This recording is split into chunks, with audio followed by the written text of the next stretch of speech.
আমার কাছে চায়, আমাকে ভালোবেসে আমাকে কেউ চায় না। কৃষ্ণকে সবাই ভালোবাসে, কিন্তু কৃষ্ণকে কেউ চায় না।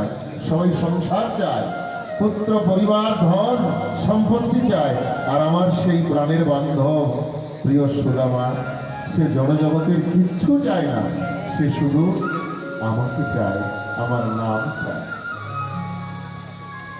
আমার নাম নিতে চায় সে।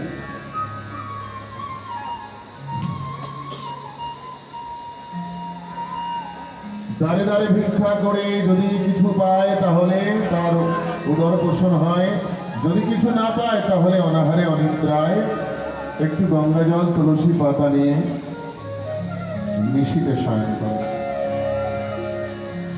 বড় কষ্ট তার জীবনে। রুক্মিণী বলছে, প্রভু তাহলে তুমি কেন কিছু তাকে দাও না? বলছে, সে নিতে চায়, সে ধনের কাঙাল না, সে তো প্রেমের কাঙাল, সে তো ভালোবাসা। ভগবানের স্বভাব আছে, যদি কেউ সংসার চায়, যদি বিষয় চায়, তাকে বিষয় দেবে, দুটো একসঙ্গে দেবে না। হয় তাকে সংসার পরিবার পুত্র পরিজন দেবে, না হয় তাকে কৃষ্ণ প্রেম দেবে।